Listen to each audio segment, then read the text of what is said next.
All right, thanks for the introduction, and I guess we're going to jump from chemistry to maths now, and a little wake-up call on Monday morning. So I have to mention that I work with Mohsin Traibi at the Institute for Advanced Simulation in Jülich, Germany. Most of this is based on his research, and I ended up collaborating with Mohsin. We both had an interest in calculating overlap areas for ellipses. My context was very different, but let's see if we can put it in a context for pedestrian dynamics simulations.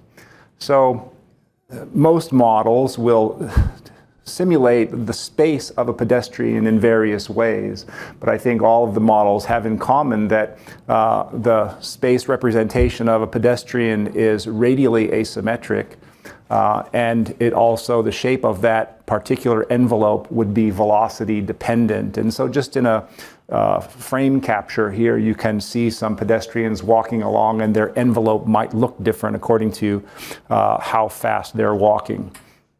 So that's one of the things that Mohsin does in his models, is represents the sensory zone of each pedestrian as an ellipse. And so those ellipses then would be velocity dependent. The semi-axis along the direction of movement is velocity dependent, and the lateral axis would be then defined independently of the direction of motion. Now, I should mention that pretty much every single one of the details in these presentations and in the accompanying paper come from a publication from Mohsin and his advisor at the Supercomputing Center in Germany. So all of these details are included in the publication. So then each pedestrian would be represented by an ellipse defined by some parameters, and then the pedestrians get moved along by some sort of driving force. Now, those driving forces are represented by or characterized by the mass of sort of stochastically defined but fixed mass of each pedestrian, and the difference between some initial velocity and a terminal velocity, and scaled by tau there. So that will be a driving force then that pushes each pedestrian along in its path. And when pedestrians encounter each other or objects from the environment, there is a repulsive force that's generated by the distance between those two pedestrians or some object in the environment. Now, there are some details here that I would like to note. The direction of the direction of the repulsive force is in the direction of the connecting line between the two centers of each pedestrian. Then it's scaled by each pedestrian's mass, and the K term there accounts for the angle between the two directions. And then it's inversely proportional to the distance between the two, and proportional in some sense to the square of the velocity. And then they include this free parameter called nu, and I'll explain what that is in a second. So then if we set forth this simulation, put a bunch of pedestrians into some environment, the pedestrians will go along in their paths until they encounter each other or an object in the environment. And when that happens, the repulsive force will take over, and the paths of individual pedestrians will deviate away from each other. Now, if this happens, two pedestrians that are on a collision course, sometimes their sensory areas will overlap. And if you kick up the force then to prevent those sensory areas from overlapping, then you observe oscillations in the simulations where pedestrians start to back up and go in the opposite direction. And so you're going forward and you're backing up, and probably that's less realistic. And so there should be some balance then between overlap of sensory areas and these oscillations that we see when we kick the force up to prevent those overlaps. And so that's the idea of the generalized centrifugal force model that was developed at Institute for Advanced Simulations there in Jülich. There's this parameter then that we had in the force, the repulsive force equation, the parameter nu. And that is a free parameter that's adjusted for the simulation to find an optimal point between the, from the overlaps, you want to try to avoid these sensory overlaps, and then prevent too many oscillations. And so the free parameter nu is adjusted to find that place that optimizes the difference between the observed overlaps and the oscillations seen in the simulations. And so one of the key things to determine this parameter nu then would be to go through a simulation and find all of those overlaps. Now, that requires then some sort of algorithm to find the overlap area between two ellipses in general orientations. And then if you go through the simulation, you can add up through all the times and through all of the frames these areas. And in this case, the areas are scaled to the minimum area of the member there, so they would go from 0 to 1. So one issue then is trying to calculate those overlap areas, and that's where Mohsin and I have connected. I started working on an algorithm to directly calculate the overlap area of those two ellipses. And so in any simulation, Mohsin and I both realize that you don't have to calculate that overlap area in most of the cases. And so there's several publications out there, very good ones, that address the relative position of two ellipses, right, in general. And it turns out that there are 12 relative positions of these ellipses that might become important. The 12th one isn't shown here, which is case 0 when the ellipses are the same, right, the same ellipses. And so the other ones are listed up there. And it turns out in the context of finding ellipse overlap area that most of the things you don't have to worry about, because here the overlap area is 0, here the overlap area is 1. And so in five of the 12 cases, we actually need to calculate an overlap area, right? And so if you're going to go into your simulation and figure out all these overlap areas, well, you might well put in an algorithm to determine the relative position first, so that you don't have to worry about running that case through an overlap area algorithm if it doesn't need to be calculated. And so run that first. We found that definitely speeds things up. Then traditionally, overlap areas between two ellipses have been calculated by approximating the ellipse curves with polygons. And so to do it with polygons is somewhat easy, because you can find the area of all these little triangles, and those triangles then are dependent on, at least in a couple of places, where those polygons intersect. And so you find the intersection points of the polygons, you subdivide the region into individual triangles, and the triangle area is fairly easy to calculate. And so in terms of pedestrian dynamics modeling, this approach has been very effective, because it's fairly quick, it's fairly easy, it's deterministic. You can find the area quite easily. One small drawback is that the ellipse overlap area is always underestimated by the approximating polygons. So you can either kick up the number of vertices on the polygons to reduce that area, or you can plot along with the relative error that it introduces.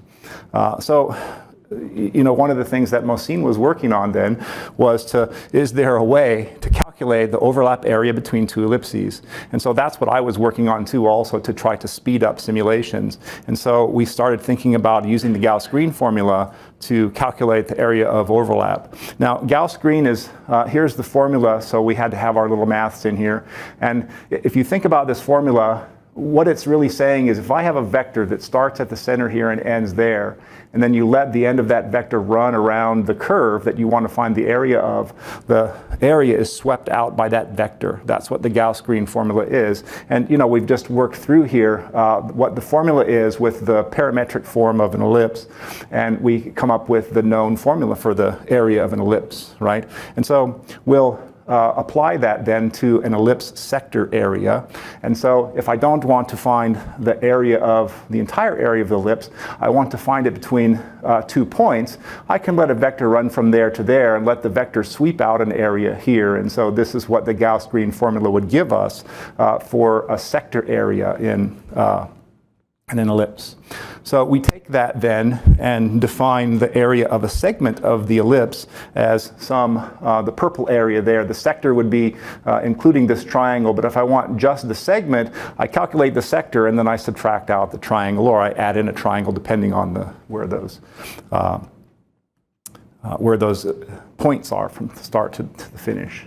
So then we can take that segment area algorithm and apply it to the 5 cases where we need to calculate overlap area between 2 ellipses. And so if you think about this, then we can find that in all of these cases, right, and then add or subtract the various triangle areas in between.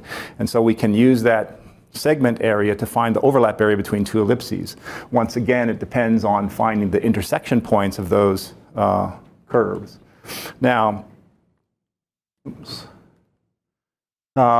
so the key to finding the overlap area between 2 ellipses by that Gauss-Green formula is determining the points of intersection between those 2 curves. And so how does one do that? Well, so in these formulas here, we're just writing the parametric form of a general ellipse based on its offset from the origin hk and its angle of rotation phi. Right? And so we can take that centered ellipse and move it away from the origin and rotate it, and that's what the new ellipse formula looks like.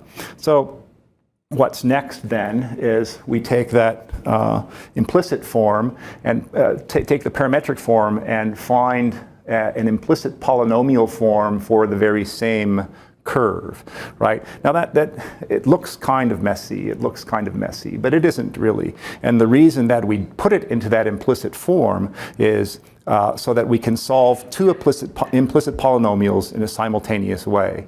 Now, I want to mention that all of this stuff is in this particular publication that Mohsin and I wrote published in 2014 in Computing and Visualization in Science. Now, the algorithm is applicable to pedestrian dynamics modeling, but it has so many other applications out there, and so it was fun to get that published. So if we convert then the implicit form of the polynomial, or excuse me, the parametric form of the polynomial of the ellipse into an implicit polynomial, we can then solve those 2 polynomials simultaneously. And if you look through the theory of solving those 2 things, there's 2 4th-order equations there. There's 2 second-order polynomials there that combine to make a 4th-order polynomial, and we want to find the roots of that 4th-order polynomial. And the key factor is when this thing called the Bezout determinant equals 0. And so I'm finding the roots. Finding the points of intersection boil down to finding the roots of a 4th-order polynomial. And so that 4th-order polynomial then can be solved numerically in any number of ways for root finding. And so that's how we went about it. We found the roots of the polynomial, we found those points of intersection, and then we used the ellipse sector areas to calculate that overlap area. And so here's the results of what we found. On the top graph there is the runtime comparison. And so the difference, the ratio of times there on a particular computing environment. And so you'll notice then that as n here on the x-axis is the number of vertices in the polygon that was used to approximate the polynomial, and then as more and more vertices are used, okay, the relative error is going to decrease, but the time to compute is going to increase. And so approximating polygons with 8 vertices are about 40 times slower using the polygon algorithm as compared to the direct algorithm. And if we are up to 20 vertices, then it's about 140 times slower. So there's a significant speed improvement by doing it this way. Furthermore, the relative error between the actual ellipse area, overlap area, and the computed one using polygons is, somewhere fairly large here if we're only using 8 vertices, and it goes down to somewhere around 10 to the minus 2 relative error in using 20 ellipses. So you can see the trade-off here. This is getting better and better and better accuracy-wise, but it's getting slower and slower. And what's not shown on here is the relative error for the direct approach, which is down around 10 to the minus 6 in every case. It's fairly constant. So you don't get a whole lot of relative error there. What's next then? Well, if you think about the polygon approximation, it's going to give you one answer. Pedestrians are going to be moving around, and you're going to calculate some overlap area.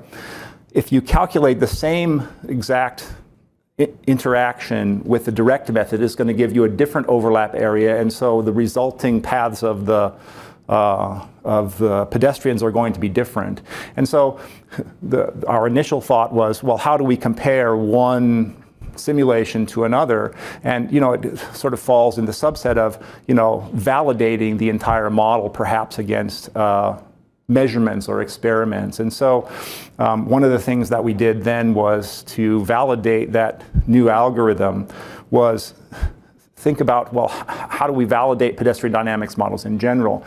And one of the, common ways or standard ways of assessing the how realistic is a model is to do a velocity versus density profile, so this fundamental diagram. So we did a lot of those fundamental diagrams, and there's not a lot of difference between the two algorithms. So we started thinking about other ways, and so this is coming from a department of statistics. This is one of the ones that I thought about, spatial randomness, which doesn't seem to be very common out there in validation for pedestrian dynamics modeling. And so if I have a list of points that represents pedestrian locations, we can calculate a set of nearest neighbor distances. So what is the nearest neighbor to every pedestrian in the set? And so the nearest neighbor distances then will give us some point density in the domain, and we can take that average point density and calculate this test statistic called the Clark-Evans spatial randomness test statistic. And so if you calculate this value for a frame, you will get something. If it's spatially random, you will get a number that's normally distributed. And so here are just some simulations. That Clark-Evans test statistic in this particular case is -4. This is definitely not a random distribution of points throughout that domain. It's more clustered than random, and you get a negative value. This one's not random either. It's more regular than random, and you get a value that's highly positive. And so in a configuration that is fairly normally distributed, or fairly random, you get a normally distributed variate there. And so what we thought was then take the Clark-Evans statistic and apply it to frames in the simulation and compare that between, for us it was comparing between the two, between the polygon approximation and the direct overlap ellipse area. But you could also think of this in a more general scenario of using this to validate pedestrian dynamics models against observations. And so here's one of the runs that we did. This particular data set, this is one frame out of a data set from bidirectional flow in the Basigo experiment. The Messi experiment. And so you can, Basigo, there you go. So you can go online and get a bunch of data from pedestrians walking through various scenarios. And so we took that experiment.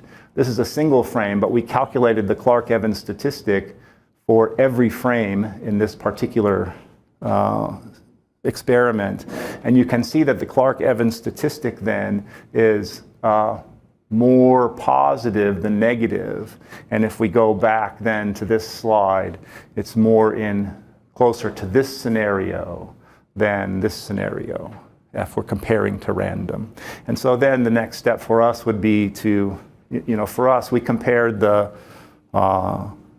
Clark-Evans statistic in our frames calculated with the polygon approximation and the direct overlaps area algorithm, and we found very little difference. No noticeable differences between the Clark-Evans statistic in general across those frames.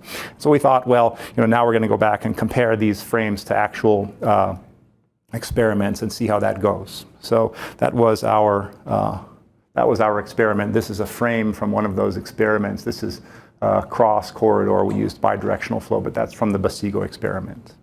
Anyway, so that's our thoughts about how to calculate ellipse overlap area and how it applies to pedestrian dynamics modeling. So, any questions? Thanks.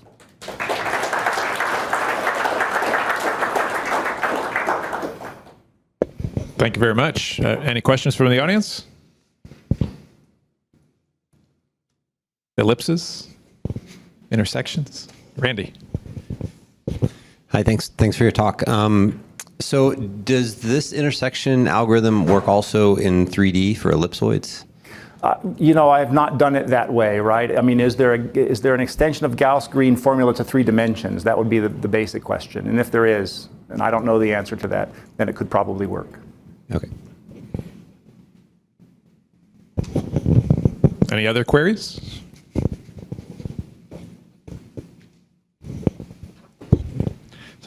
Is there a way to adapt it for, say, a attendant pushing a wheelchair? Well, wow, to me that would be a question for Mohsin, and I imagine he would say yes. And we do have another colleague from the Supercomputing Center. He'll give a talk tomorrow afternoon. Con Cheng, he'll be up tomorrow. Maybe you can ask him. In my part in all of this was the ellipse overlap area, and so I'm sorry I can't address too many direct questions about how that applies to pedestrian dynamics modeling. I imagine it might just control the size of the ellipse would be my initial thought, but any other questions? All right, well, thanks again, Gary. Yeah, thanks.